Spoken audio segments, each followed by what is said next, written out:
Hi everyone, it's Marisa from the blog bumblebeeapothecary.com. Welcome back to my channel. Today I'd like to show how to make a beautiful herbal bath salt blend.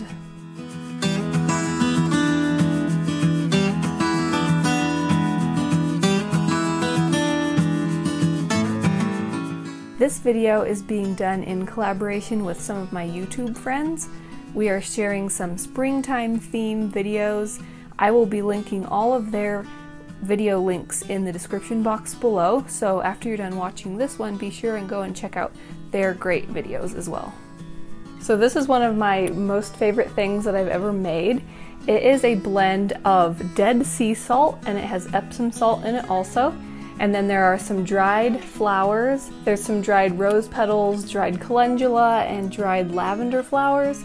All really beautiful smelling, and they have beneficial properties for your skin. The dead sea salt and Epsom salt are really rich in minerals, which are great for relaxing and good for skin health also.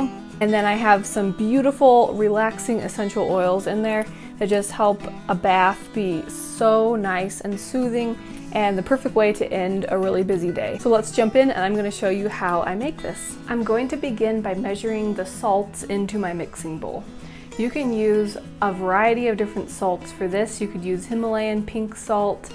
Today I'm using some dead sea salt and some Epsom salts.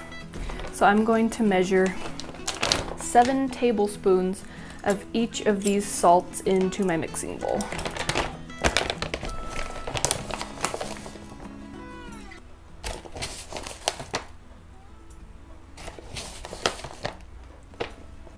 And then 7 tablespoons of the Epsom salts.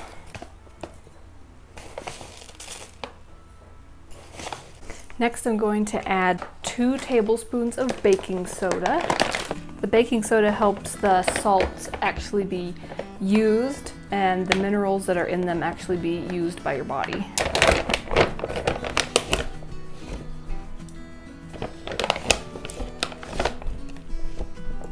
And next I'm going to add 1 tablespoon of Castile soap.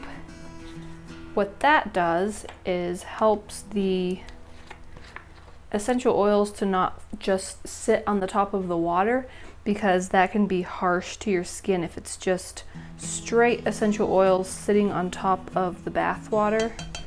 So this helps that not happen. I'm also going to add 1 teaspoon of olive oil. This is organic extra virgin olive oil. This is just another way for the essential oils to be diluted, and that way they don't irritate your skin by being too strong. After that, I'm going to add my essential oils. I'm going for a 5% dilution because I want this to be fairly strong, so I'm going to be adding 240 drops. Next, I'm going to mix everything really well. After that, I'm going to add my dried flowers. I'm going to add 1 tablespoon each of rose petals,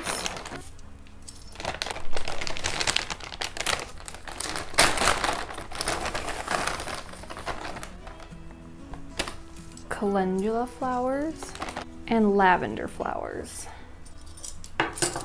Then I'm going to mix one more time to incorporate those.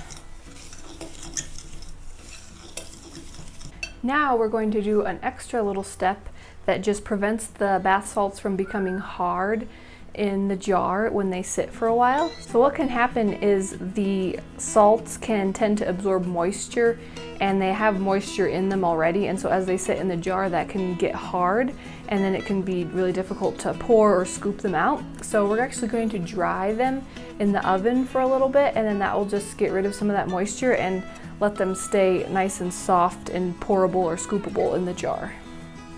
So to do that, I'm going to put them onto a baking sheet.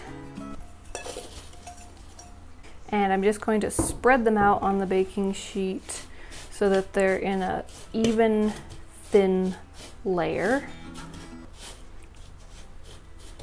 And then I'm going to bake these in my oven at 200 degrees Fahrenheit for 15 minutes, and I'm going to stop and stir them every 5 minutes. So I'm going to go put those in the oven, and I'll be back once they're done baking.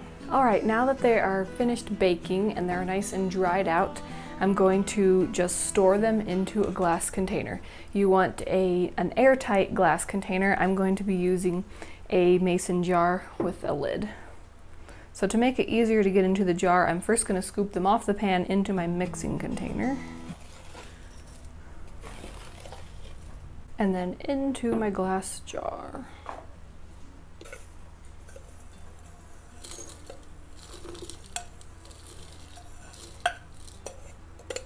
And there they are, all ready to use. So beautiful with all those dried flowers, and they smell so good. So you just want to keep them sealed tightly so that they don't try to absorb more moisture after you've spent time drying them out. A little tip for using these, you can scoop some into the bathtub and just use it that way, but the dried flowers do tend to be a little messy to clean up afterwards. So if you'd like to avoid having to clean up the mess, I recommend using one of these little muslin bags. You can scoop the bath salt mixture into the bag, and then it has a little drawstring on it that you can pull to close. You can tie and untie these and reuse them over lots and lots of times. But what I like to do is put the bath salt mixture in there and then just tie it and let it hang from the tub while the bathtub is filling, and then that way the water can run through, and then when the bathtub is filled as much as you want it, then you can just let this sit in the water, and then that way when you're done you don't have any messy flowers to clean up afterwards. I'm going to have links in the description box below to all of the ingredients that I use in my recipe so that you can find those easily and try making it yourself. I'm also going to have a link to my blog post where I will have all of the exact measurements and everything if you'd like to see those, as well as all the steps to how exactly I make this. Also in the description box there's going to be a link to a free ebook that shows how to make several of my most popular skincare products, so be sure to check that out also. If you'd like to get a pre-made version of one of these bath salts, I have an Etsy shop where I offer those for sale. There will be a link for that in the description box below. Let me know what you think of that. Are you going to try this recipe? There are so many different variations that you could do. You can change the essential oil blend or use just a single essential oil. You could try different herbs and flowers. There are lots of different ways you could customize it to make it your very own. So I'm curious if you come up with your own recipe, what you design, so let me know in the comments below. Also let me know what some of your favorite things are to do to relax at the end of a busy day or a long week. Okay, I hope that you enjoyed that. If you did, then please give this video a thumbs up, share it with your friends, with anybody who you think might enjoy seeing it, and if you're new to my channel, please hit the subscribe button. I make new videos every week on traditional health wisdom and living a sustainable DIY lifestyle. Thanks so much for watching. See you next time. Bye.